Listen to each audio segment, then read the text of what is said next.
नमस्कार दोस्तों, आप सभी देख रहे हो अनुराग की वाणी यूट्यूब चैनल। मेरा नाम है अनुराग। आज मैं आप सभी के लिए लेकर आ गया हूँ ब्रह्म राक्षस की एक सच्ची और डरावनी कहानी। तो हेडफोन्स लगाइए और इस कहानी को अपनी आंखों के सामने इमेजिन करके सुनिएगा। बात है आज से करीब 20 साल पहले की। अनुज ने बाबूपुर नाम के गांव में कुछ ज़मीन खरीदी थी। ज़मीन काफ़ी सस्ते में मिल गई थी। ज़मीन दिलाने वाला अंकुर था। अंकुर बाबूपुर गांव में काफ़ी समय से था, तो उसे पूरे गांव के बारे में पता रहता था। उसे एक दिन पता चला गांव में कुछ ज़मीन है जो बिक रही है। अगर मैं ये ज़मीन किसी अच्छे और पैसे वाले को दिला दूं, तो मुझे भी काफ़ी अच्छा खासा पैसा मिल सकता है। उसने शहर में रहने वाले उसके दोस्त अमर को ये बात बताई, और अमर को जब पता चला कि ज़मीन बिकने पे दलाली के रूप में काफ़ी अच्छी खासी रकम मुझे मिलेगा, तो उसने अनुज नाम के एक व्यक्ति को ज़मीन दिला दिया। वैसे तो अनुज काफ़ी अच्छा इंसान था, पर जब बात पैसों पे आ जाए तब वो बहुत हरामी बन जाता था। उसने गांव की वो ज़मीन इंडस्ट्री खोलने के लिए लिया था। वो गांव आना नहीं चाहता था, पर एक दिन उसे काफ़ी नुकसान पहुंचा। उसके काम की वजह से उसकी आर्थिक स्थिति बहुत बिगड़ गई और वो गांव में ली गई हुई ज़मीन पे अपना नया काम शुरू करने के लिए गांव आ गया। कुछ दिनों के सफ़र और तकलीफ़ के बाद वो गांव आ गया।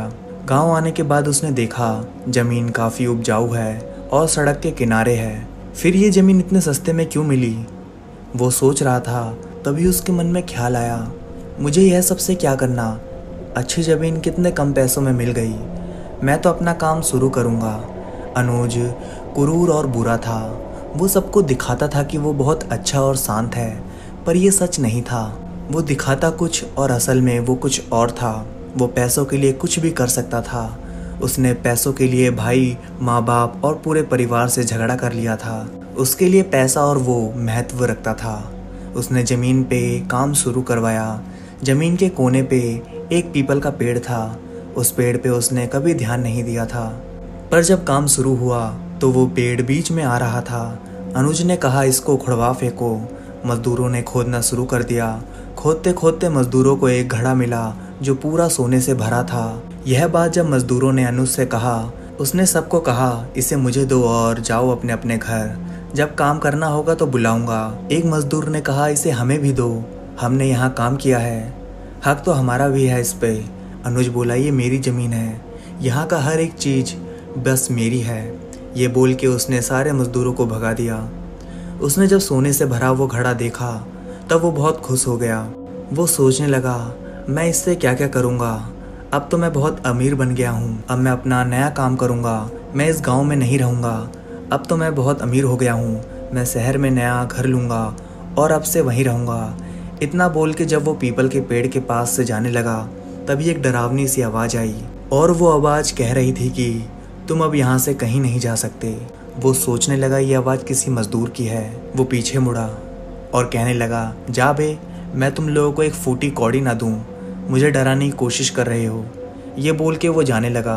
तभी फिर से वो आवाज़ आई और उसने कहा, तुम जितना कदम आगे बढ़ाओगे, घड़े में से उतना सोना कम होता जाएगा।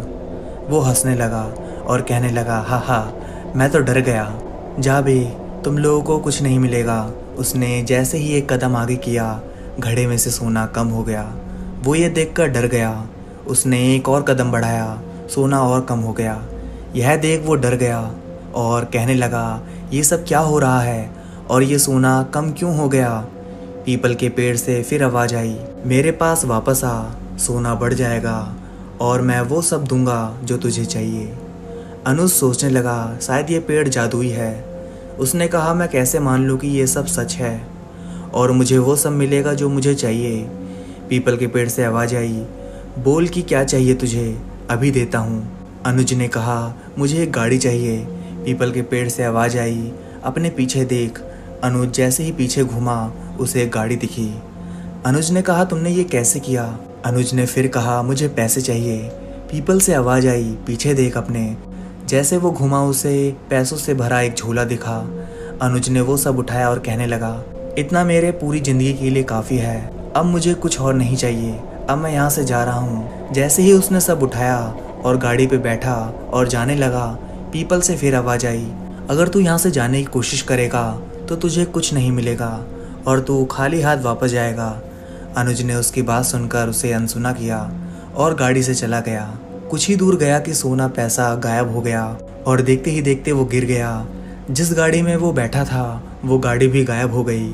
अनुज गुस्सा हो गया और खुद से कहने लगा, ये मेरी सारी इच्छा पूरी कर रहा है, मैं इसे लूट लेता हूँ और फिर अच्छा मौका देख भाग जाऊंगा। ये सोच वो मन ही मन बहुत खुश था। वो चलते हुए उस पेड़ के पास गया। वहाँ जाने के बाद उसने देखा कि उस खाली ज़मीन पे एक बहुत अच्छा घर बना हुआ है। वो सोचने लगा, अभी तो यहाँ कुछ नहीं था और ये अचानक से यहाँ इतना बड़ा घर कहाँ से आया। वो सोच ही रहा था तभी पीपल से आवाज़ आई, कैसा लगा घर? अनुज बोला, बहुत अच्छा है। पीपल ने पूछा, चाहिए ये आलीशान महल जैसा घर? अनुज ने फट से हाँ कह दिया। पीपल बोला, जो चाहिए वो मिलेगा, पर अगर मुझे भी कुछ चाहिए होगा तो तुम्हें देना पड़ेगा। अनुज ने कहा, हाँ मुझे मंजूर है। अनुज सोच रहा था, ये क्या मांगेगा, पानी खाना? इस पीपल को अकल ही नहीं है, यह मुझे यह सब दे रहा है, एक दिन मैं इसे लूट के भाग जाऊंगा। ये बात सोच के वो मन ही मन मुस्कुरा रहा था। अनुज ने कहा, तुम्हें जो चाहिए वो सब मिलेगा, पर मुझे आलीशान जिंदगी जीनी है, मैं गरीब नहीं रहना चाहता। पीपल से आवाज़ आई, तुम्हें सब मिलेगा पर तुम यहाँ से नहीं जा सकते। अनुज ने कहा, हाँ मुझे मंजूर है। ये बोलते ही पैसे, सोने का घड़ा और गाड़ी वापस आ गई। पीपल ने कहा, जाओ रात होने वाली है, आराम करो, घर के अंदर सारी सुविधा है, खाना बना हुआ है, खाना खा के सो जाना, सुबह बात करेंगे। अनुज घर के अंदर चला गया। उसने देखा कि यह घर फिल्म जैसा है। इस घर में सारी सुविधा उपलब्ध है और यह घर सोने जैसा चमक रहा है। अनुज यह सब देख के बहुत खुश हुआ और उसने पैसे हवा में उड़ाना शुरू कर दिया। वो ये सब देख के अपने आप को दुनिया का सबसे भाग्यशाली समझ रहा था। खाना खा के वो सो गया। सुबह उठते ही उसने देखा कि नाश्ता तैयार है, नहाने के लिए गर्म पानी तैयार है, नए कपड़े, चप्पल, सामान, मोबाइल सब है उस घर में। उसके खुशी का ठिकाना नहीं था। ये सब को देख के वो नहाने चला गया, नए कपड़े पहने, नाश्ता किया और पूरे घर में घूमने लगा।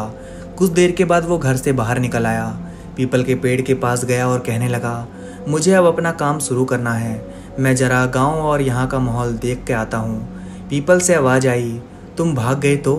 अनुज ने कहा, इतना ऐशो आराम की ज़िंदगी छोड़ के कोई पागल ही भागेगा। पीपल से आवाज़ आई, ठीक है जाओ, पर तुम्हारे साथ मेरा ये चिड़िया भी जाएगा, यह तुम्हारे ऊपर नज़र रखेगा। अनुज ने कहा, ठीक है। वो उस पंछी को लेके निकला और पूरा गांव घूमने लगा। उसने देखा कि वहाँ एक भी कपड़ों की दुकान नहीं है। उसने सोचा, मैं यहाँ कपड़ों का दुकान शुरू करूँगा। घूमते हुए उसे अंकुर दिखाई पड़ा। दोनों एक दूसरे को देखकर खुश हो गए। अंकुर और अनुज चाय पीने बैठ गए। अंकुर पूछने लगा, और बताओ कौन सा काम करने का सोचा है? अनुज ने फट से कहा, मुझे काम करने की ज़रूरत नहीं है, मेरे पास बहुत पैसा है, मैं अब काम नहीं करूँगा, कपड़े की दुकान खोलूँगा और कोई नौकर रख के मैं घर पे आराम करूँगा। अंकुर बोला, अभी घर बनने में टाइम लगेगा ना, जब तक घर नहीं बनेगा तब तक क्या करोगे? अनुज बोला, मेरा घर बन गया है। ये सुन के अंकुर हैरान हो गया। कहने लगा, अभी कुछ दिन पहले ही तो तुम आए हो और इतनी जल्दी घर बन गया? मजाक मत करो भाई। अनुज ने कहा, चलो मैं तुम्हें अपना घर दिखाता हूँ। अनुज ने अंकुर को अपना घर दिखाया। अंकुर घर देख के सोच में पड़ गया, ये कैसे हो सकता है, ये नामुमकिन है। ये बात सोचते सोचते अंकुर घर चला आया। अनुज पीपल के पास जाके बोला, किसी को भरोसा ही नहीं हो रहा है कि मैं अब अमीर बन गया हूँ। पीपल जोर से बोला, अरे मूर्ख, सबको बताने की क्या जरूरत है, तुमने इसे हमारे बीच हुई बात तो नहीं बता दी? अनुज बोला, मैं दिखता भोला हूँ पर मैं भोला नहीं हूँ। पीपल हंसने लगा और उसने कहा, मुझे पता है तुम कितने लालची हो, इसलिए मैंने तुझे ये सब दिया है। अनुज ने कहा, मैं बहुत लालची हूँ, मैं ना तो भगवान पे भरोसा रखता हूँ और ना तो मेहनत पे। अनुज ने पीपल से कहा, मुझे कपड़ों का दुकान खोलना है, मुझे दुकान खोल के दो। पीपल बोला, तुझे मिल जाएगा दुकान, पर उसके बदले मुझे क्या मिलेगा? अनुज बोला, जो तुम कहोगे वो मिलेगा तुम्हें। पीपल ने हंस के कहा, मुझे तुम्हारे परिवार में से किसी एक की बलि चाहिए। अनुज सोच में पड़ गया, यह क्या मांग लिया इसने, अब मैं किसकी बलि दूं? अनुज ने कहा, बलि नहीं मिलेगी, कुछ और चाहिए तो बोलो। पीपल ने कहा, मैंने जो एक बार कह दिया तो बस मुझे वही चाहिए। अनुज बहुत सोच में पड़ गया, मैं किसकी बलि दूं? पीपल ने कहा, सोच मत, तेरी माँ बूढ़ी हो गई है, उसकी बलि दे दे। अनुज ने बहुत सोचा और खुद से कहने लगा, माँ तो सच में बूढ़ी हो गई हैं, वैसे भी वो कुछ समय में मरने ही वाली हैं, तो मरते मरते मेरी भलाई करके मरे। उसने ठान लिया कि मैं माँ की बलि दूंगा। अनुज ने पेड़ से कहा, ठीक है मैं बलि दूंगा, पर मुझे एक बड़ा कपड़ों का दुकान चाहिए। पीपल से आवाज आई, मिल जाएगा तुझे बड़ा दुकान। अनुज यह सोच बहुत खुश हो गया और मन ही मन कहने लगा, अब मेरे पास और भी पैसा होगा, अब मैं और भी अमीर बन जाऊंगा। पेड़ ने कहा, बलि जल्द से जल्द देनी है, तेरी माँ को जल्दी से बुला और उसकी बलि चढ़ा। अनुज ने कहा, हाँ ठीक है। उसने सोचा, माँ को यहाँ बुलवा लेता हूँ, कुछ दिन खिलाऊंगा पिलाऊंगा और फिर एक दिन उसकी बलि दे दूंगा। उसने अपनी माँ को तुरंत फ़ोन किया और कहने लगा, माँ तू यहाँ गाँव में आ जा, अब मैं बदल गया हूँ, यहाँ मैंने एक घर बनाया है और कुछ ही दिनों में एक नई कपड़े की दुकान खोलने वाला हूँ। तू यहाँ गाँव आ जा और तेरे हाथों से पूजा करवाऊंगा।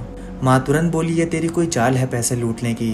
तूने पैसों के लिए भाई बाप और माँ को अनदेखा कर दिया, तेरे जितना लालची और दुष्ट मैंने कभी नहीं देखा। इतना बोल के माँ ने फ़ोन काट दिया। अनुज बहुत परेशान हो गया। वो सोचने लगा, माँ नहीं आएगी तो दुकान नहीं मिलेगा, करूँ तो करूँ क्या। वो तुरंत पीपल के पास गया और कहने लगा, माँ नहीं आएंगी, तुम किसी और की बलि ले लो। पीपल ने कहा, तू अपना सिर काट के दे मुझे। अनुज बोला, ये क्या बोल रहे हो तुम? पीपल ने कहा, या तो तेरा सिर दे या तो तेरी माँ की बलि।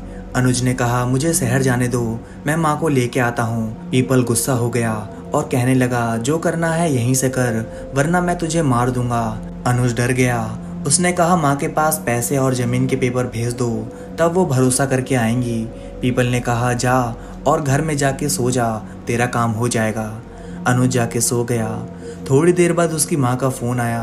अनुज की माँ कहने लगी, क्या सच में तू बदल गया है? अनुज कहने लगा, हाँ माँ, अब मैं पहले जैसा नहीं रहा, अब मैं बदल गया हूँ। माँ ने कहा, तेरा भेजा पैसा और ज़मीन के पेपर हमें मिल गया है, अब हमें तेरे ऊपर भरोसा हो गया है, हम जल्द से जल्द गाँव आ रहे हैं तेरे पास। अनुज ने कहा, हम कौन माँ? उसकी माँ ने कहा, मैं और तेरे पापा। अनुज तुरंत बोला, नहीं माँ, पापा नहीं, तू अकेले आ। माँ बोली, नहीं, हम दोनों साथ में आएंगे। अनुज बोला, नहीं, तू अकेली आ, पापा को साथ मत लाना। माँ बोली, क्यों, तेरे पापा क्यों नहीं आएंगे? अनुज ने तुरंत बहाना मारा, माँ पापा मुझ पे गुस्सा करेंगे, इसलिए तू अकेले आ। अनुज ने बहुत कोशिश किया कि माँ मान जाए, पर वो नहीं मानी। उसने कहा, आएंगे तो दोनों आएंगे, वरना कोई नहीं आएगा। अनुज ने कहा, ठीक है माँ, आओ दोनों साथ में। माँ ने पूछा, आना कहाँ है, तूने पता तो बताया ही नहीं। अनुज ने कहा, बाबूपुर गांव का नाम है, बाबूपुर में आना है। माँ बोली, ठीक है, हम दोनों कल सुबह ही गांव आएंगे। माँ से बात होने के बाद अनुज तुरंत पीपल के पास गया और कहने लगा, माँ राजी हो गई हैं आने के लिए, पर साथ में पापा भी आ रहे हैं। पेड़ से गुस्से वाली आवाज आई और कहने लगा, यहाँ कोई धर्मशाला नहीं खोल रखा है जो सब आएंगे। अनुज ने कहा, माँ पापा को लेके आ रही हैं, मैंने बहुत कोशिश की रोकने की, पर माँ नहीं मानी। पीपल ने कहा, कोई बात नहीं, आने दे, माँ के बदले तो दुकान चाहिए तुझे, बोल पापा के बदले क्या चाहिए। अनुज सोचने लगा, माँ के जाने के बाद पापा अकेले हो जाएंगे, एक काम करता हूँ, दोनों की ही बलि दे देता हूँ, एक से दुकान मिल जाएगा और एक से सुंदर सुशील और संस्कारी बीवी मांग लेता हूँ। अनुज ने कहा, मैं घर में अकेला हूँ, किसी का साथ चाहिए मुझे एक लड़की चाहिए जिससे मैं शादी करके घर बसाऊंगा। पीपल ने कहा, मंजूर है। अनुज बोला, मैं दोनों की बलि एक साथ चढ़ा दूंगा। पीपल से आवाज आई, नहीं नहीं, दोनों एक साथ नहीं, एक बार में एक की ही बलि चढ़ सकती है। अनुज बोला, ठीक है, पापा की बलि दे दूंगा, पहले कम से कम माँ मरने से पहले मेरी बीवी तो देख ले। ये बोल के वो घर में चला गया और अगले दिन का इंतजार करने लगा। अगले दिन सुबह अनुज के माँ बाप गाँव आ गए। उन्हें घर का रास्ता पता नहीं था, तो पास में बैठे एक बाबा से पूछा, यह अनुज का घर कहाँ है? बाबा ने कहा, तुम दोनों कौन हो और अनुज के घर क्यों जाना है? अनुज के पापा बोले, हम दोनों उसके माँ बाप हैं। बाबा ने कहा, मैंने उससे कहा था वहाँ मत रहे, पर उसका लालच उसे खा गया। अनुज की माँ ने कहा, क्या बोल रहे हो आप मेरे बेटे के बारे में?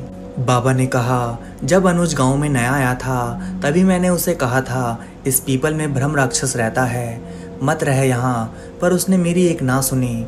माँ ने पूछा, ब्रह्म राक्षस ये क्या होता है? बाबा ने कहा, ये एक दानव है जो लालच और मोह दे के लोगों को फंसाता है, और जो एक बार फंस जाता है उसका निकलना नामुमकिन होता है। बाबा ने कहा, एक बार मेरा पाला उससे पड़ा था, देखो एक आंख और एक टांग गवा दिया मैंने, ये सब सुन के दोनों डर गए।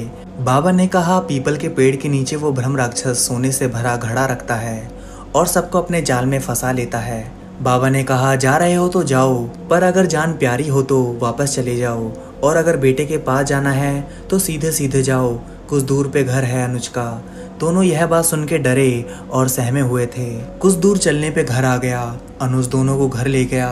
अनुज ने अपना घर, गाड़ी और बाकी कीमती खूबसूरत चीजें दिखाने के बाद पूछने लगा कैसा लगा मेरा घर।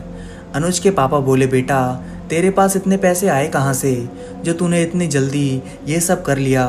अनुज बोला खुदाई के समय मुझे यहाँ से सोने का घड़ा मिला था, उसी सोने से यह सब बनवाया हूँ। अनुज बोला पापा सुबह तैयार रहना, हम कुछ काम से बाहर जाएंगे।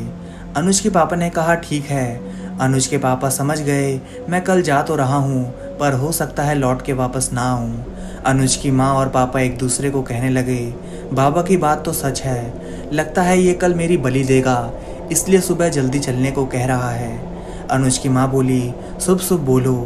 अनुज के पापा ने कहा हमारा बेटा इतना लालची और दुष्ट है कि वो अपने माँ बाप को जान से मार देगा। अनुज के पापा ने अनुज की माँ को कहा कल तू उस बाबा के पास जाना और उसे सब बता के उससे मदद मांगना। अनुज के माँ बाप पूरी रात जागते रहे। सुबह होते ही अनुज के पापा ने अनुज की माँ को अलविदा कहा। अनुज के कमरे में जाके उसे जगाया उसके पापा ने और कहने लगे चलना नहीं है क्या, कितनी देर करेगा। अनुज बोला चलना है, तैयार हो रहा हूँ, फिर चलते हैं। थोड़ी देर बाद अनुज तैयार हो गया और वो और अनुज के पापा चले गए। अनुज के जाने के तुरंत बाद अनुज की माँ बाबा के पास गई और सब बता दिया। बाबा ने कहा तेरा बेटा बहुत लालची आदमी है, वह अपने माँ बाप को पैसे के लिए मार रहा है। उसकी माँ रोने लगी और कहने लगी अब आप ही मुझे बचा सकते हो, मेरी मदद करो। बाबा बोले तू घर जा, मैं रात में आता हूँ और ब्रह्म राक्षस को भगाने की कोशिश करता हूँ। अनुज की माँ घर आ गई। कुछ देर बाद अनुज भी घर आ गया। उसके साथ एक औरत थी। अनुज ने कहा माँ ये तेरी बहू है, आरती उतार, गृह प्रवेश करवा तेरी बहू का। माँ ने सारे रस्म और रिवाज निभाए। माँ ने पूछा तेरे पापा कहाँ हैं, वो नहीं आए तेरे साथ। अनुज बोला पापा को कुछ काम याद आ गया था तो वो कुछ दिनों के लिए शहर गए हैं, वो आ जाएंगे कुछ दिनों में। सच तो यह था कि वो पापा को लेकर दूर जंगल से सटा एक ब्रह्म राक्षस के मंदिर में ले गया था। वो मंदिर गांव से काफी दूर था तो वहाँ कोई आता जाता नहीं था। उसने बलि की सारी तैयारी की। अपने पापा को कहा आप मंदिर में उस गोले में बैठ जाओ, मैं मंदिर की परिक्रमा करके आता हूँ और तब तक आप भी भगवान को याद कर लो। अनुज के पापा ने कहा ठीक है। अनुज ने पूजा किया, परिक्रमा किए और कुल्हाड़ी लेकर आया और पीछे से अपने पापा का सर काट दिया। खून को एक कटोरे में रखा और उसे ब्रह्म राक्षस के चरणों में रख दिया। यह देख ब्रह्म राक्षस खुश हुआ और उसने एक लड़की अनुज को सौंप दिया, पर यह बात अनुज अपनी माँ से छुपा रहा था। वो झूठ बोल के अपनी बीवी को लेके अपने रूम में चला गया। अनुज की माँ समझ गई। अनुज ने अपने पापा की बलि चढ़ा दी। यह सोच के वो रोने लगी। कुछ देर में रात होने वाली थी। बाबा को साधकों और ज्ञानियों को लेकर घर के बाहर आ चुका था। बाबा और साधकों ने हवन करना शुरू कर दिया। पीपल के चारों ओर गोला बना दिया। मंत्रों का उच्चारण शुरू हो गया। भैंसे का चमड़ा, धूप, दीप, 11 माला, दिए और मंत्र का जाप शुरू कर दिया। ये सुन के ब्रह्म राक्षस जो अनुज की बीवी के रूप में था वो चिल्लाने लगा। मंत्रों की वजह से उसका कान फटने लगा और वो बाहर आ गई। उसकी आवाज़ सुन के अनुज और उसकी माँ उसके पीछे पीछे चले आए। ब्रह्म राक्षस मंत्रों के उच्चारण सुन के अपने असली रूप में आ गया। उसे देख अनुज की आंखें खुली की खुली रह गई। अनुज की माँ उसे देखकर स्थिर खड़ी हो गई। ब्रह्म राक्षस बहुत डरावना था। लंबे बालों से घिरा, लंबे लंबे नाखून, काला रंग और डरावना मुंह। बाबा को देख ब्रह्म राक्षस बोला तू फिर मरने आ गया बूढ़े, आज तुझे जान से मार दूंगा। जैसे ही वो आगे आने लगा, बाबा ने गंगा जल उस पर डाला और उसे मंत्रों के जाल में कुछ समय के लिए जकड़ लिया। बाबा ने अनुज को कहा जिस कुल्हाड़ी से अपने पापा को मारा था उसी कुल्हाड़ी से ये पीपल का पेड़ काटना शुरू कर, हम इसे ज़्यादा देर तक रोक नहीं पाएंगे। ब्रह्म राक्षस कहने लगा तू तेरी माँ को मार दे, मैं तुझे दुकान दूंगा, पैसा दूंगा। अनुज की माँ ने कहा देख इसी से शादी करके आया था ना, देख इसी के लिए तूने तेरे बाप को मारा था ना, देख इसे। अनुज बोला माँ मुझे माफ़ कर दे। अनुज ने कुल्हाड़ी उठाई और वो अपनी माँ को मारने आगे आया। तभी बाबा ने ब्रह्म राक्षस से कहा तू इन्हें छोड़ दे, हम तुझे छोड़ देंगे। ब्रह्म राक्षस बोला, तुम सब मारे जाओगे, तुम मेरा कुछ नहीं बिगाड़ सकते। इतना बोल के ब्रह्म राक्षस मंत्रों के जाल से बाहर आ गया और अनुज के अंदर समा गया। अनुज के शरीर में अब ब्रह्म राक्षस भी था। वो जैसे ही अनुज की माँ को मारने के लिए आगे बढ़ा, जल के राख होने लगा। अनुज की माँ भगवान की पूजा करती थी और उसका मन बहुत साफ था, और वहीं उसका बेटा लालची और नास्तिक था। इसी वजह से वो जल के राख हो गया। उसके शरीर से ब्रह्म राक्षस निकल गया और उसे मोक्ष प्राप्त हुआ। इसके बाद उस गांव में कोई भी घटना नहीं घटी। बाबूपुर अब आज़ाद हो गया। तो दोस्तों, कैसी लगी आपको आज की कहानी? कमेंट करके ज़रूर बताइएगा कि आपको इस कहानी से क्या सीख मिलती है। अगर आपको कहानी अच्छी लगी हो तो इस वीडियो को लाइक कर दीजिए, क्योंकि ऐसी ही कहानियाँ मैं आप सभी के लिए हमेशा लेकर आता रहूँगा। तो दोस्तों, अगर अभी तक आपने मेरे चैनल को सब्सक्राइब नहीं किया है तो अभी के अभी मेरे चैनल को सब्सक्राइब कर दीजिए, क्योंकि जैसे ही मैं वीडियो अपलोड करूँगा तो आप सभी के पास मेरी कहानियों का नोटिफिकेशन पहुँच जाएगा, ताकि आप उन कहानियों को जल्द से जल्द सुन सकें। तो मैं आप सभी से मिलता हूँ नेक्स्ट वीडियो में। तब तक के लिए धन्यवाद दोस्तों।